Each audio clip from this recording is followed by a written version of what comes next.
PPT udah kelihatan belum ya? Sudah, Kak? Udah, Kak. Udah ya?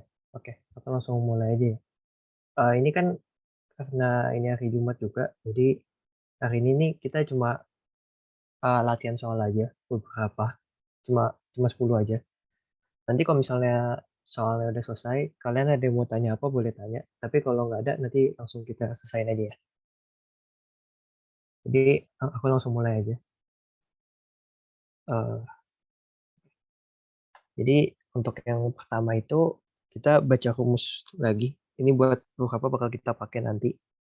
Ini mungkin yang bulan kemarin udah ikut kelas aku mungkin udah lihat ya, tapi ini buat yang mungkin belum, kita ulang lagi. Jadi beberapa yang paling sering kepake pas kita kerjain PU itu ada 3 rumus ini, apalagi yang baca teks itu ya. Nah, pertama itu ada ini. Pertama ada silogisme. Silogisme ini dia cuma nyambungin premis 1 sama premis 2. Nah, ini kalau misalnya eh, P anak panah Q itu artinya jika P maka Q ya. Jadi karena misalnya bentuknya kayak gini sebenarnya. Kan jika P maka Q, terus premis 2-nya itu jika Q maka R. Nah, maka kesimpulannya itu ininya tuh kita bisa tarik kalau misalnya jika P bisa langsung kita simpulin maka R gitu. Makanya kesimpulannya jika P maka R. Itu silogisme. Kalau ekuivalensi dia eh, gampangnya itu dia merubah bentuk. Nah, yang tanda kayak gini itu, yang tanda gini itu eh, menandakan ini itu atau, sedangkan kalau yang kayak gini tuh nanti artinya dan. Nah, ini kalau misalnya ekuivalensi ini rumusnya langsung dihafal aja. Kalau misalnya jika P maka Q, bisa kita ganti bentuknya eh, jadi tidak P, tidak P atau Q. Ini tuh bentuk yang ini. Terus eh, bentuknya bisa kita ubah jadi satu bentuk lagi yang lain, yaitu jika bukan P, jika bukan Q, maka bukan P. Nah, ini rumusnya ini bakal nanti kita bakal pakai beberapa kali ya di soal kita nanti. Nah, terus ini ada yang namanya negasi atau ingkaran. Negasi atau ingkaran itu kita eh sederhananya kita melawan arti kalimat itu, kita negatifkan kalimat itu. Jadi kalau misal ini kan yang tanda gelombang ini kan gelombang semua ya. Gelombang itu artinya kita dinegatifkan. Jadi kalau misalnya ada kalimat jika P dan Q kita negatifkan, itu bakal jadi kayak gini. Jadi bukan P atau bukan Q. Nah, kalau yang ini tuh P atau Q dinegatifkan jadi bukan P dan bukan Q. Nah, kalau yang paling bawah ini, eh, kalau jika P maka Q kita negasi, nanti hasilnya bakal jadi P dan bukan Q gitu. Sampai sini ada yang mau ditanya nggak?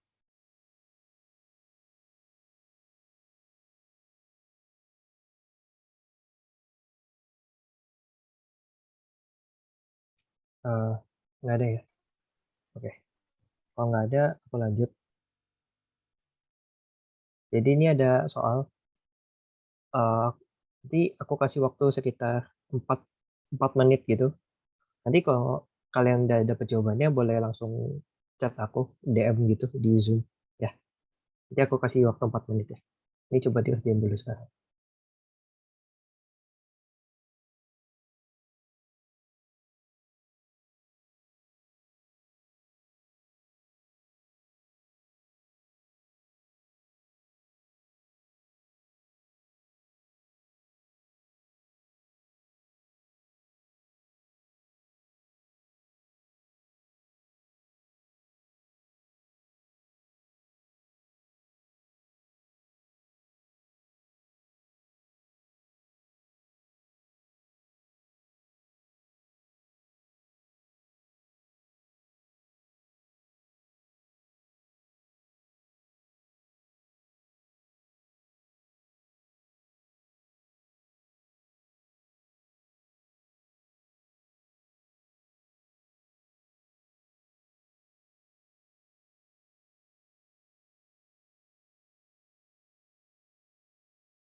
Oke, ini karena udah banyak yang DM aku juga, aku langsung bahas aja ya.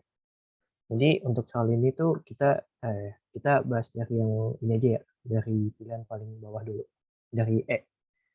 Nah, kalau ini kan soalnya diminta yang paling apa? Yang paling kesimpulan yang paling benar ya. Nah, kalau yang paling benar itu kita bisa eh, elim- kalau bisa dapat itu langsung bagus, tapi kita biar enak kita eliminasi satu-satu. Nah, jadi yang E itu kalau kita baca eh, Jakarta Pusat memiliki persentase rumah tangga tertinggi kedua dengan pendapatan tahunan 60 juta atau lebih. Nah, 60 juta 60 juta ini kalau kita lihat di Jakarta Pusat ini kan dikasih tahu mana tadi Jakarta Pusat. Nah, Jakarta Pusat kan 60 juta balik lagi. Nah, nah, nah, Jakarta Pusat kan dikasih tahu kalau yang 60 juta per bulan itu lebih tinggi di Jakarta Pusat. Tapi dia eh, nggak lengkap gitu loh. Karena dia dia tahu tertinggi kedua ini dari mana. Jadi karena kita dikasih tahu datanya itu cuma sebagian doang. Jadi ini nggak bisa kita jawab karena kurang data. Jadi ini salah. Terus yang D, pendapatan rumah tangga tahunan kata-kata lebih tinggi di Jakarta Selatan daripada Jakarta Pusat. Nah, balik lagi, ini kita nggak tahu ya, kita cuma tahu pendapatan tahunannya segini, ada 60 juta di Jakarta Pusat dan 80 juta atau lebih, ini lebih tinggi Jakarta Selatan. Kita nggak tahu rata-ratanya ini berapa, karena balik lagi datanya nggak cukup. Jadi ide itu salah, bukan jawaban D, jawabannya bukan D. Nah, terus yang C, jumlah rumah tangga dengan pendapatan tahunan lebih dari 60 juta lebih besar di Jakarta Pusat daripada di Jakarta Selatan. Nah, C ini kalau kita lihat dia pakai kata eh, lebih ya, lebih lebih dari 60 juta lebih besar. Nah, lebih besarnya ini tuh salah ini nggak bisa kita bilang benar juga. Soalnya kita nggak tahu jumlah pastinya berapa. Karena kita nggak tahu jumlah pastinya, kita nggak bisa bilang kalau C ini benar. Walaupun sekilas kelihatannya C ini benar ya, karena kelihatannya di teks ini eh, Jakarta Pusat lebih tinggi daripada kota-kota Jakarta lainnya. Tapi karena nggak bisa kita pastikan, jadi jawabannya nggak bisa kita jawab C. Tuh. Terus yang B, beberapa rumah tangga di Jakarta Pusat memiliki pendapatan tahunan antara 60 juta sampai 60 juta dan 80 juta. Nah, pernyataan ini bisa kita bilang benar ya. Kenapa bisa kita bilang benar? Karena tuh yang ini, dia bisa bilang 60 juta lebih tinggi Jakarta Pusat daripada di kota Jakarta lainnya. Terus satu lagi nih, eh, persentase rumah tangga dengan pendapatan tahunan 80 juta atau lebih tinggi di Jakarta Selatan. Berarti kalau dia bilang di Jakarta Selatan ada 80 juta atau lebih, dan di Jakarta eh, lebih lebih dari 60 juta, berarti kita bisa simpulin kalau yang di Jakarta Pusat itu ada yang pendapatannya antara 60 juta sampai 80 juta. Jadi jawaban B ini benar. Nah, terus kita lihat lagi yang jawaban A. Persentase rumah tangga dengan pendapatan tahunan 100 juta lebih tinggi di Jakarta Selatan daripada Jakarta Pusat. Nah, yang ini kita nggak tahu ya. Kita karena nggak punya data sama sekali, jadi yang pasti A ini salah. Jadi A ini salah, jadi jawaban nomor satu B. Ada yang mau ditanya nggak untuk nomor satu? Kak, izin bertanya. Ya, boleh. Kenapa? Kalau pakai rumus silogisme gitu gimana, Kak? Oh, sebenarnya untuk silogisme untuk soal kayak gini tuh kita eh, nggak semua soal perlu pakai rumus ya. Jadi ada soal-soal ini salah satu contoh soal yang kayak kita cuma perlu perhatiin aja data-data yang dikasih sama soal minta apa. Soalnya sebenarnya cuma karena dari soal ini empat pilihan ini sebenarnya nggak bisa kita jawab cuma karena datanya nggak cukup. Jadi soal yang kayak gini tuh nggak perlu pakai rumus gitu. Oh, baik, baik, terima kasih, Kak. Ya, terus itu nanti yang file dibagikan, yang nanya file dibagi atau enggak, nanti kalau kalian nanti dibagi ya, nanti file ada kok. Ya. Ada yang mau nanya lagi nomor 1?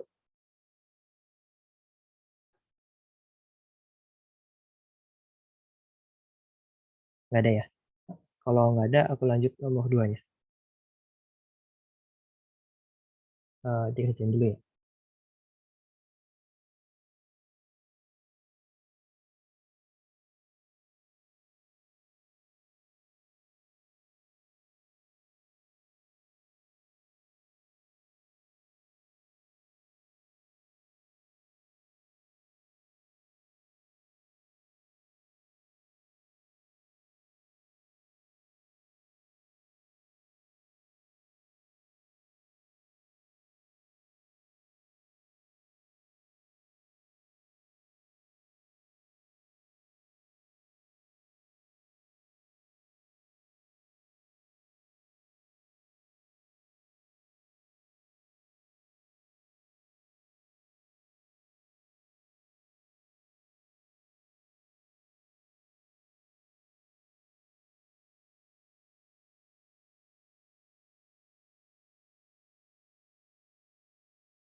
Ntar kamu nangis lagi.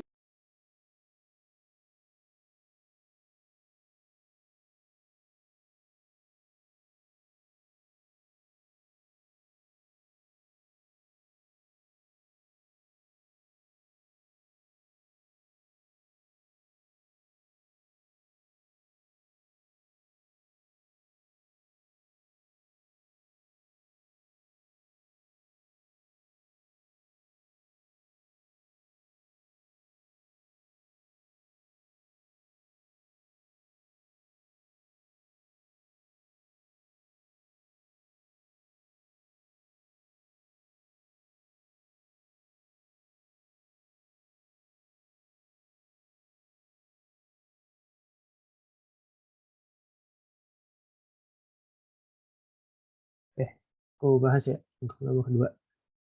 Untuk nomor 2 ini, kita bisa lihat di soalnya. Yang diminta itu kan ini, memperkuat argumen dokter. Berarti kita untuk tahu mana yang memperkuat argumen dokter, kita harus cari dulu ya argumen dokter yang mana. Nah, kalau kita lihat soalnya itu, yang memperkuat argumen dokter itu, ini ya, yang menurut dokter, yang dari kita harus memrestrukturisasi hari kerja untuk memungkinkan fleksibilitas orang dalam menjadwalkan jam kerja mereka. Ini yang memperkuat argumen dokter ya. Karena ini semua yang di atas ini kan cuma definisi sama ini ya, fakta-fakta gitu. Jadi ini argumen dokternya gitu. Nah, kalau gitu kita bisa langsung lihat soalnya. Kita cuma cari yang cocok sama ini. Nah, ini kan kalau misalnya yang ini kan nggak ada hubungannya sama argumen dokter ya. Berarti ini salah. Terus yang B, karyawan akan mendapatkan lebih banyak waktu tidur jika mereka memiliki kebebasan lebih besar dalam menjadwalkan jam kerja mereka. Nah, yang gue ini sesuai ya, karena intinya sama kayak yang dokternya bilang, yang dia pengen, merubah jadwal hari kerjanya, biar, orang itu lebih fleksibel dalam menjadwalkan jam kerjanya. Jadi jawabannya itu yang B. Nah, untuk yang C, ini juga ini ya, nggak nggak relevan sama argumen dokternya. Nah, terus ini yang D juga ini ya, cuma nyambungnya ke yang ini, yang, penyakit sosial jatuhnya, yang dari lukas marah hingga contoh berpotensi berbahaya gitu, oke. Terus yang E itu tingkat kurang tidur seseorang sebanding dengan nama FJ seseorang. Nah, ini tuh, eee, sama ya, nggak berhubungan sama argumen dokternya, gitu. Ada yang mau ditanya untuk nomor 2?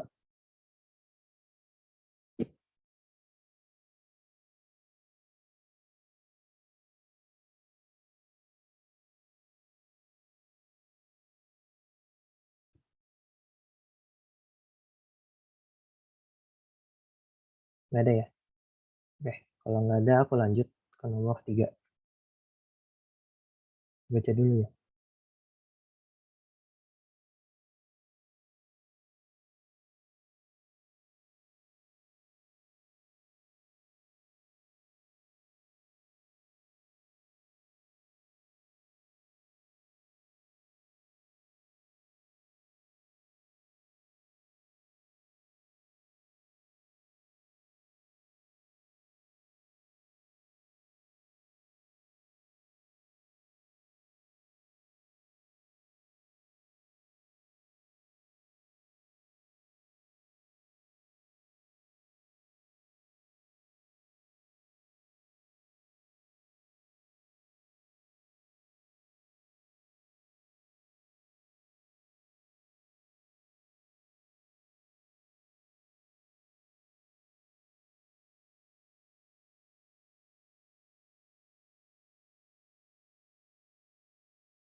Oh iya, pertanyaannya nggak ada ya?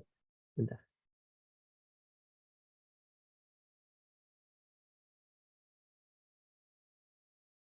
ini, bentar ya, wait.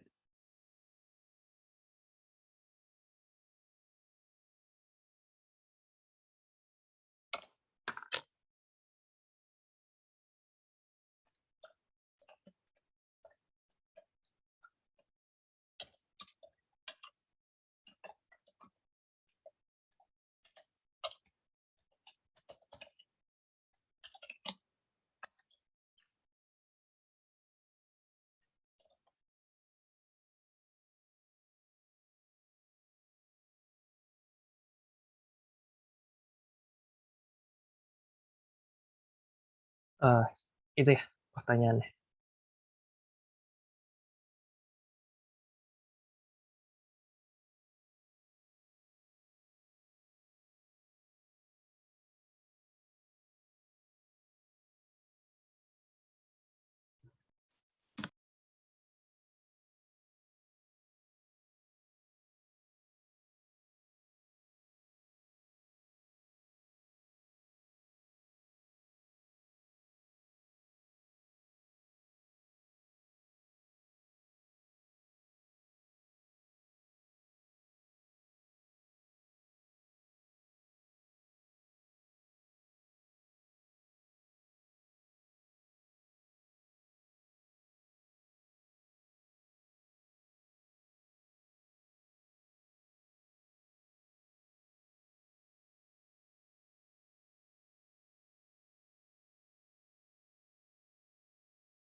Oke, aku bahas ya untuk nomor 3-nya.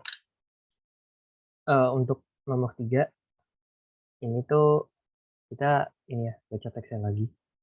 Kita diminta untuk nyari yang, melemahkan argumen penulis. Jadi kalau misalnya kita baca tuh yang yang jadi argumen penulis itu yang ini, yang dari ini, jika pemerintah Indonesia sampai nih, ini itu argumen penulis ya, karena pakai, eee, pendapat pribadi dari penulis. Nah, untuk itu kita langsung lihat aja pilihannya. Untuk yang A, eee, industri baja Indonesia jarang bersaing di pasar internasional, sehingga hanya sebagian kecil dari pendapatan mereka yang berasal dari ekspor. Nah, itu tuh, jarang bersaingnya itu ini ya, kalau apa, ya ngomong gini tuh jatuhnya bukan, melemahkan, melainkan ini memperkuat. Nah, jadi yang A ini salah ya. Terus yang B, pemerintah asing yang melakukan pelanggaran internasional dengan memberikan subsidi kepada industri baja tidak mendapatkan hukuman apapun atas pelanggaran tersebut. Nah itu, eee, kejadian ini yang pemerintah asing yang melakukan pelanggaran itu, nggak ada hubungannya ya sama argumen penulis. Jadi ini juga salah, karena nggak ada hubungannya. Terus yang C, eee, bagi banyak industri di Indonesia yang menghadapi persaingan internasional yang ketat baik di pasar domestik maupun ekspor, baja merupakan bagian penting dari biaya bahan baku mereka. Nah ini benar ya, karena ini bisa dianggap melemahkan, karena ini menunjukkan kalau tindakan tersebut tidak melindungi industri lainnya. Jadi ini bisa dianggap, benar ya, ini dianggap melemahkan. Terus yang D, karena kemajuan dalam sistem pengambilan pesanan pengiriman, dan inventaris, biaya pengiriman baja dari produsen asing ke Indonesia telah turun jauh dalam beberapa tahun terakhir. Nah ini balik lagi sama kayak yang B, ini nggak ada hubungannya sama, si argumen atau pendapat penulis. Jadi ini juga salah. Untuk nomor 3 ada yang mau ditanya?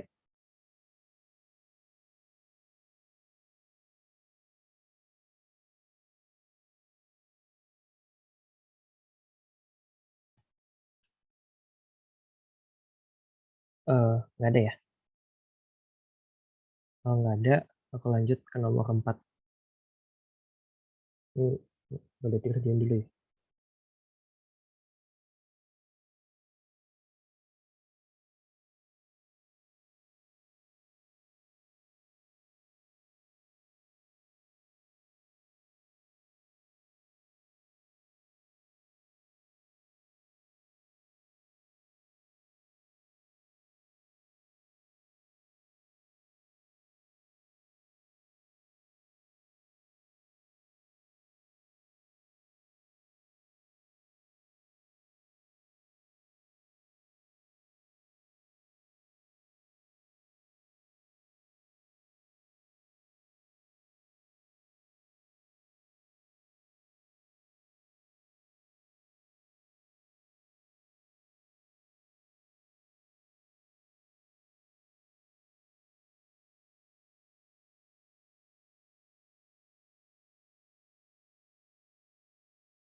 Oke, ini aku bahas ya.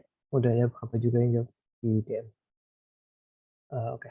Untuk nomor 4 ini, eh, karena diminta yang paling mungkin menjelaskan perbedaannya, kita dulu ya, baca perhatiin soalnya dulu.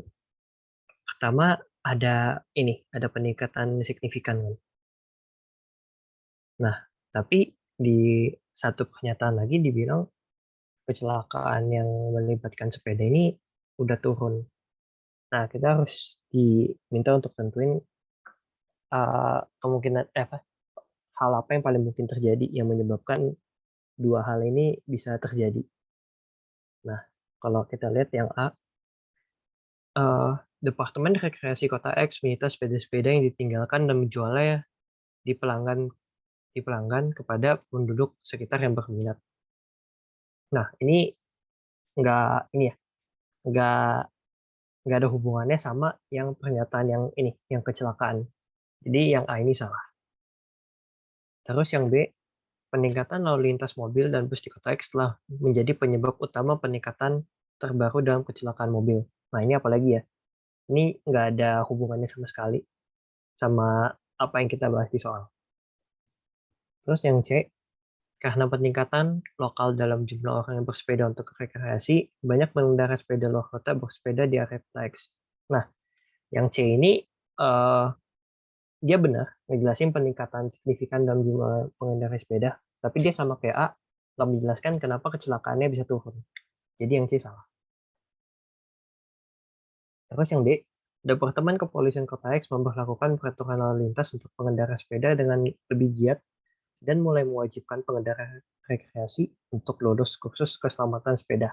Nah, yang D ini benar ya, dia bisa ngejelasin kenapa pertama dia bikin aturan lalu lintas ini karena ada peningkatan pengendara sepeda dan dia bisa menjelaskan kenapa kecelakaannya turun karena dibikin aturan untuk bikin aturan untuk khusus keselamatan sepeda. Jadi jawabannya yang D. Terus yang E, Departemen Perhubungan Kota X membatalkan program yang mengharuskan semua sepeda diperiksa dan didaftarkan setiap tahun. Nah, ini ya nggak menjelaskan apa eh, kalau mungkin ini diadakan mungkin bisa masuk ke yang kecelakaan. Tapi karena ini membatalkan jadi nggak ada hubungannya sama yang kecelakaan. Jadi yang E juga salah. Ada yang mau ditanya untuk nomor kelima?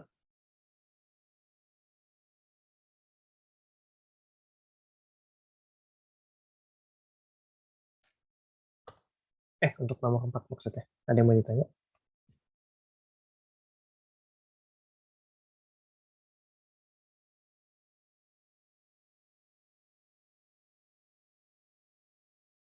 Nggak ada ya? Kalau nggak ada, aku lanjut ke nomor 5. Boleh dibaca dulu.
Oke, ini yang jawab udah lumayan banyak ya.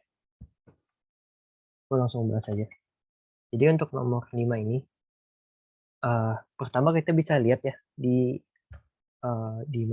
kunci jawabannya itu, di pilihannya itu kan dia eh, membahas halnya kebanyakan sama ya, dari kekebalan spesifik terhadap penyakit sama terhindar dari risiko terkena COVID-19. Jadi kalau misalnya kita lihat di soal itu, eh, bisa kita sambungin, tapi dia karena jawabannya gitu, tapi di soalnya kan jika seseorang mendapatkan vaksinasi. Nah, itu tuh bisa nyambung sama ini, yang apabila seseorang tidak mendapatkan vaksinasi, maka ia tidak memiliki kekebalan spesifik terhadap penyakit yang dapat dicegah. Nah, sampai sini. Kalau misalnya kita lihat kalimat ini, yang dari apabila, bla bla bla bla, sampai ini, maka. Nah, ini kita bisa bikin pakai rumus jika P, maka Q. Nah, untuk mana P, mana Q-nya, kita bisa ambil yang gini. Ini bisa kita anggap dari apabila sampai vaksinasi, itu kita bisa anggap sebagai P. Dan terus sama maka sampai seterusnya bisa kita anggap jadi Q. Eh, Gini ya, jadi kayak gini. Yang lebih kayak gini. Kayak gini. Baginya kayak gitu. Ya. Terus di soalnya diminta jika seseorang mendapatkan vaksinasi. Nah, kalau jika seseorang mendapat vaksinasi, dia nyambungnya kan sama ini ya. Apabila seseorang tidak mendapatkan vaksinasi. Berarti kalau ini eh, jika P maka nanti dulu. P maka Q-nya ini kita bisa anggap jadi premis 1. Premis satunya ini. Sedangkan premis 2-nya ini eh, negasi P. Kenapa negasi P?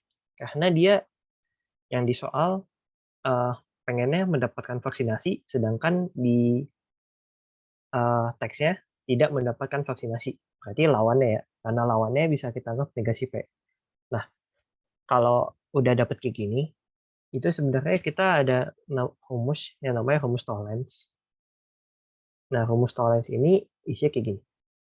Kalau premis satunya itu jika P maka Q, lalu premis 2-nya itu negasi P, maka kesimpulannya itu nggak bisa ditarik kesimpulan, tidak bisa disimpulkan. Nah, ini tuh namanya rumus Tollens. Nah, kalau kita bandingin lagi ke soalnya, premis satunya kan jika P maka Q, premis 2-nya ini ya, negasi P. Nah, jadi udah cocok sama rumus Tollens. Jadi kita bisa langsung tarik kesimpulan kalau misalnya jawaban nomor 5 ini tuh yang E atau tidak bisa disimpulkan. Gitu. Ada yang mau ditanya?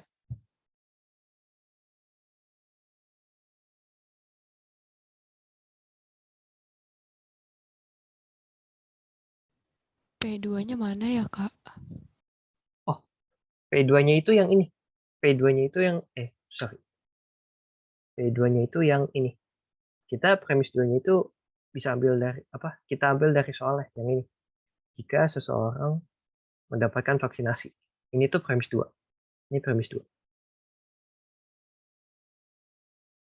Premis satunya ini kita ambil dari teks di soal.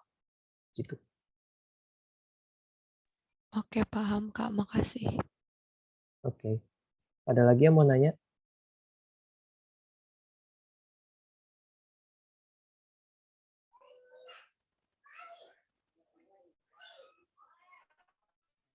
Nggak ada ya? Di kalimatnya jika ya Kak. Gimana? Jadi kalimatnya itu nggak harus jika ya? Oh, enggak. Jadi maksudnya jika ini bisa kita pakai apabila juga. Maksudnya kan kalau misalnya kita anggap apa kita misalnya ganti jikanya jadi apa? Apabila jadi jika. Aduh, pencet aja. Udah. Kita ganti ini. Betul. Oh ini. Kita ganti apabila jadi jika. Kan artinya sama ya. Jika seseorang tidak mendapatkan vaksinasi, maka ia tidak akan memiliki kekebalan spesifik. Jadi maksudnya sama aja. Bisa kita pakai rumus ini. Gitu. Kamu nanya Ya. Cara ngebedain rumus, maksudnya kayak soal yang pakai rumus sama logika tuh gimana sih biasanya? Oh, kadang tuh kalau misalnya soal yang pakai logika itu kita bisa lihat sih, misalnya contohnya kayak mana ya tadi, kayak nomor satu gini, kayak nomor satu. Kan nomor satu ini kayak pertama tuh paling gampang pakai ini sih. Kalau misalnya kita benar-benar bingung, cari aja bisa kita lihat pilihannya dulu. Pilihannya tuh masih bisa kita ada yang kita bisa eliminasi pakai logika aja nggak? Kalau misalnya menurut kita ada yang bisa kita eliminasi pakai logika, berarti harusnya soal ini tuh bisa kita selesain pakai misalnya kita eliminasi satu-satu aja, entah datanya nggak cukup atau misalnya nggak ada hubungannya sama sekali sama soalnya gitu. Tapi kalau misalnya udah sampai kayak gini, yang tadi, yang kayak gini, ini kan bisa juga kita bisa kita pakai logika juga. Cuma kadang tuh kalau misalnya kita udah biasa kerjain soal, kita udah bisa tahu, oh ini tuh soal kayak gini bisa pakai tolen saja atau misalnya langsung kita masukin rumus, kita bisa langsung dapet jawabannya nih. Jadi kita soal soal kayak gini tuh lebih baik kalian ini sih banyak latihan aja. Jadi biar bisa bedain. Nggak ada cara pastinya sih untuk bedanya gimana. Gitu. Oke, makasih ya Kak. Oke. Terus ada yang nanya lagi. Kak mau tanya, kita bedain soal yang biasa sama sama ya kayaknya tadi. Terus itu tadi PPT di-share atau enggak? Nanti kalian kalau yang menti bakal dapat ya dari mentor kalian. Nanti bakal di-share. Ada lagi yang mau tanya? Kak mau tanya. Ya. Itu setahu saya rumus Tollens itu P1 kan P sama P jika P maka Q. Kalau P2 itu menurut rumus Tollens itu negasi Q bukan negasi P, atau kita mengikuti soal aja ya Kak? Oh, kesimpulannya itu negasi P baru Kak. Jadi kesimpulannya itu negasi P. Tollens itu ini ya. Itu benar juga. Tollens itu ada rumus kayak gitu juga. Bentar. Ini dulu. Yang kamu bilang itu benar, ada yang kayak gitu juga. Nih. Jadi rumus Tollens itu ada beberapa sebenarnya. Jadi rumus Tollens itu ada yang kayak gini. Gini. Jadi yang tadi dibilang itu kan Tollens. Rumus itu kan tadi premis satunya jika P maka Q. Premis 2-nya itu negasi Q ya. Negasi Q. Lalu kesimpulannya kalau nggak salah itu negasi P. Kayak gini bukan maksudnya? Iya Kak, betul Kak. Nah, ini tuh rumus Tollens juga. Ini benar. Tapi Tollens ini ada rumus kayak gini lagi. Yang tadi kita pakai, yang premis 1 itu P maka Q. Premis 2-nya itu negasi P. Terus kesimpulan itu tidak bisa disimpulkan. Nah, ini dua-duanya ini benar ya. Jadi balik lagi kita bisa mau soalnya pakai yang mana. Tapi ini dua-dua rumus ini kalau kalian pakai itu juga benar gitu. Jadi ini berdua namanya sama-sama Tollens gitu.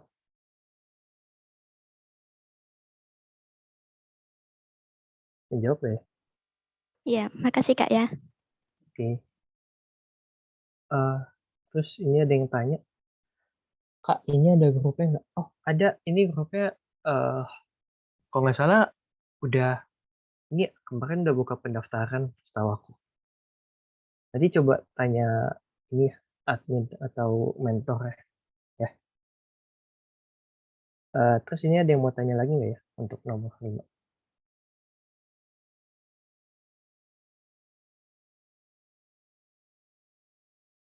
Kalau nggak ada, aku lanjutin deh untuk nggak makan lebih. Ini boleh dikerjain dulu.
Oke guys, ini soalnya salah ya. Bentar ya, aku ganti dulu.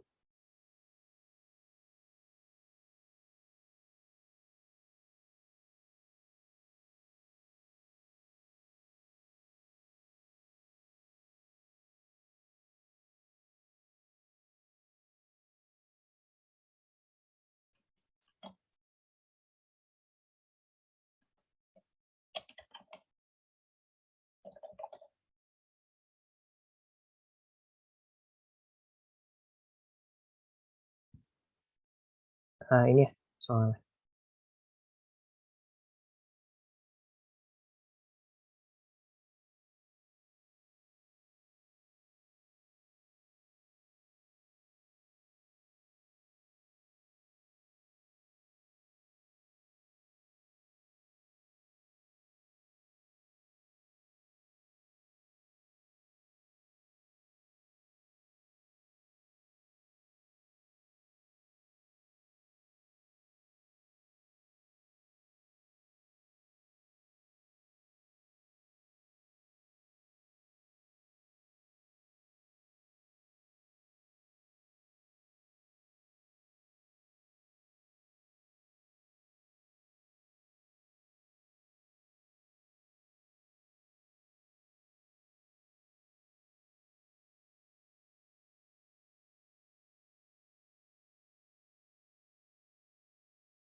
Ini untuk nomor 6 aku langsung bahas aja ya. Nomor 6, ini nomor 7. Nomor 6. Nomor 7. Oke, nomor 6. Untuk yang ini,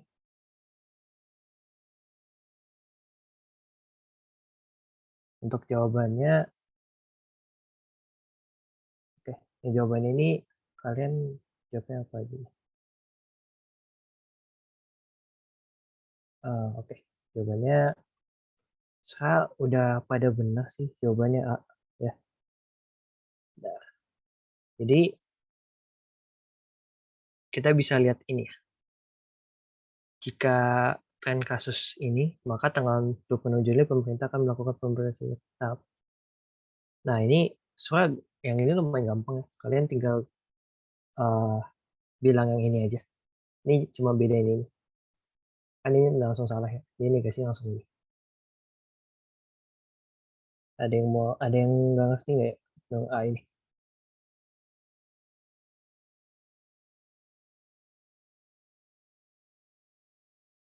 Kalau nggak ada, aku bisa langsung lanjut aja. Nggak ada ya? Oke, aku lanjut ya. Oke, dikerjain dulu ya nomor 7.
Oke, ini yang jawab udah lumayan. Kebanyakan juga jawabannya udah benar. Jadi aku bahas aja. Jadi untuk nomor 7 ini kita bisa kerjain pakai rumus ya. Jadi kalau misalnya dilihat tuh di soalnya kan kebanyakan sih sama ya, PPKM darurat 3 Juli dan apa diambil pemerintah gitu-gitu kan. Nah itu kalau misalnya di soal tuh nih ya, mulai dari sini. PPKM darurat yang dimulai 3 Juli adalah kebijakan yang tidak bisa dihindari. Nah, terus ini kita bisa anggap premis 1 dan premis 2-nya ini. Harus diambil pemerintah meskipun sangat berat. Nah, udah kayak gini, kita kan di soalnya minta negasi. Jadi kita bisa pakai rumus negasi yang ini. Karena dia pakai dan, hubungannya dan, jadi kita pakai rumus yang ini. Yang P dan Q dinegasi, jadinya itu negasi P atau negasi Q. Nah, karena kita udah dapat, ini kan udah rumusnya udah dapat ya, jawabannya juga udah dapat. Berarti tinggal kita cocokin jawabannya sama apa. Karena ini kata hubungnya atau, jadi kalau misalnya kita lihat A, ini kan kata hubungnya dan, berarti ini udah pasti salah. Ini atau benar, ini dan juga salah. Ini atau benar, ini atau benar. Terus kita bisa lihat premis satunya. Premis satunya sekarang ini udah nggak usah lihat lagi ya, karena udah salah. Ini tidak bisa dihindari, udah salah ya, karena tidak dinegasi.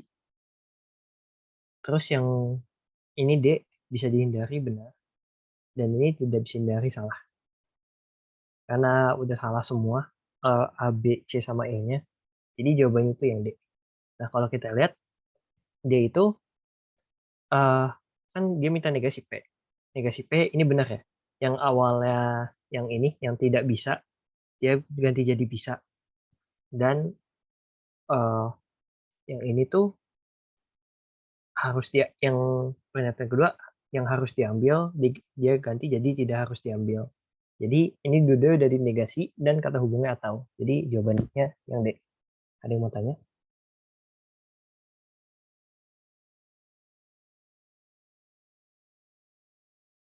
Kak, kalau tanda ini tuh maksudnya ini ya. Ini tuh maksudnya kepencet. Wait. Ini tuh artinya yang itu artinya yang dalam ini, yang P dan Q ini kita negasi kalimatnya. Maksudnya tuh yang ini tadi. Bentar. Maksudnya tuh yang ini ya, rumusnya. Yang ini. Ini kan semuanya ada ininya kan di depan. Nah, itu artinya karena kalimat yang di dalam kurung ini mau kita negasi semua. Jadi anggapannya tuh pernyataan ini pengen kita bikin berlawanan artinya gitu. Aman ya? Oke. Ada lagi yang mau tanya?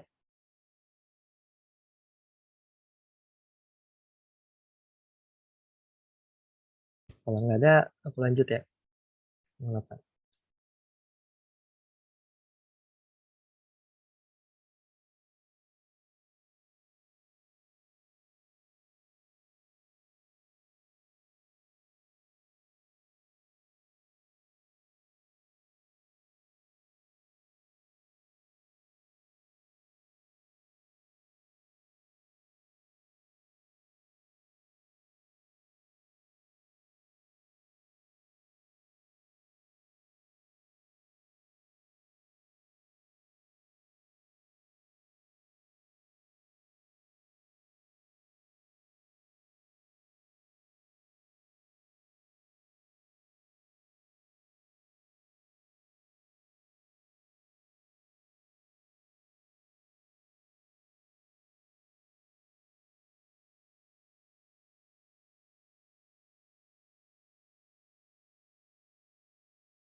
Oke, ini yang jawab udah banyak ya, aku bahas aja.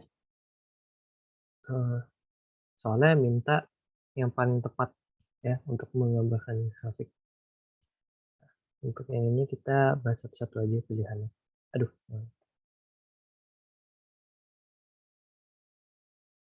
Oke. Jadi kita mulai dari A dulu. Penjualan merek K akan lebih rendah daripada merek L. Jadi K-nya ini, L-nya ini. Itu belum tentu ya, karena balik lagi K sama apa? Bisa terbalik atau K-nya bisa lebih tinggi. Jadi K-nya salah. A salah. Terus yang B, penjualan merek L akan lebih tinggi daripada merek M. L akan lebih tinggi dari M. Oke, karena lima-limanya sama, selalu lebih tinggi. Jadi B-nya benar ya. Jadi jawabannya yang B. Terus yang C, penjualan minuman botol merek K adalah yang tertinggi. Belum tentu ya. Kadang K, kadang L tinggi. Jadi ini salah. Belum tentu alasannya. Terus yang D, penjualan merek K akan lebih tinggi daripada merek M. Sama ya, ini belum tentu juga. Karena K sama M-nya kayak fluktuatif gitu. Jadi nggak selalu. Yang E, penjualan merek K, L, dan M akan mengalami kenaikan. Yang ini juga belum tentu ya. Karena kayak paling gampang contohnya yang K, ini kan dia sempat naik terus sempat turun juga. Jadi ini belum tentu. Jelas ya nomor 8. Kalau nggak ada yang mau nanya, aku lanjut nomor 9.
Ini aku balikin bentar ya. Ada yang minta balik soalnya.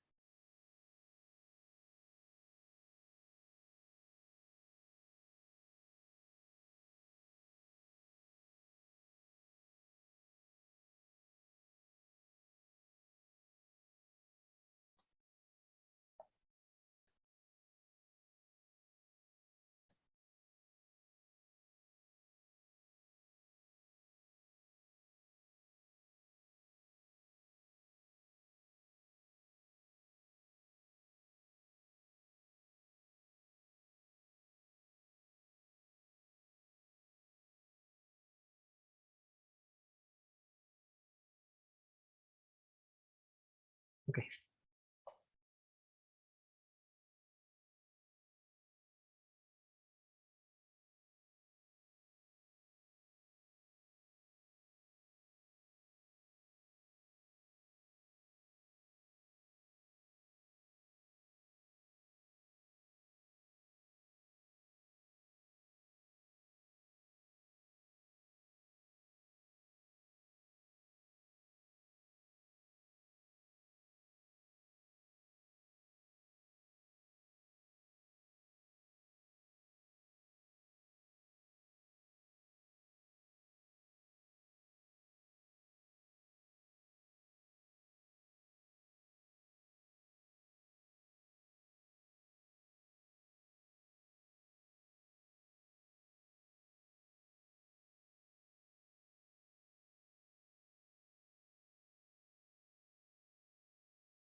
Ini nomor 9 aku bahas ya. Di soal itu kita dimintanya itu kesimpulan. Kalau kesimpulan berarti jawabannya itu harus mencakup semua mencakup semua ya, pokoknya semua datanya. Jadi kita mulai dari yang A. Yang A itu pada tahun 2017 jumlah korban kecelakaan akan mengalami penurunan. Tapi ini yang pilihan A ini salah ya, karena dia nggak mencakup data yang dikasih soal. Jadi ya ini salah karena nggak mencakup datanya. Terus yang B, jumlah korban luka ringan lebih besar daripada korban luka berat. Nah ini salah, balik lagi, karena dia cuma mencakup yang ini. Cuma mencakup 2 tabel ini. Ya. Dia nggak ngajak main yang kecelakaan sama korban meninggal. Jadi yang B salah. Terus yang C, jumlah korban meninggal dan luka berat menurun dari tahun 2015 ke tahun 2016. Sama yang ini. Meninggal sama luka berat doang yang dia masukin. Ya. Jadi ini salah juga yang C. Karena nggak lengkap sama kayak yang B. Yang D, jumlah korban menurun dari tahun 2015 ke tahun 2016. Ini salah. Balik lagi sama, nggak mencakup. Dia cuma ngajak yang ini main. Jadi yang D salah. Terus yang E, jumlah korban dan kecelakaan menurun dari tahun 2015 ke 2016. Nah ini benar ya, karena dia ngomongin secara keseluruhan dari korban, jumlah korbannya sama jumlah kecelakaannya. Jadi dia mencakup semuanya. Jadi jawabannya E. Gitu. Ada yang mau tanya?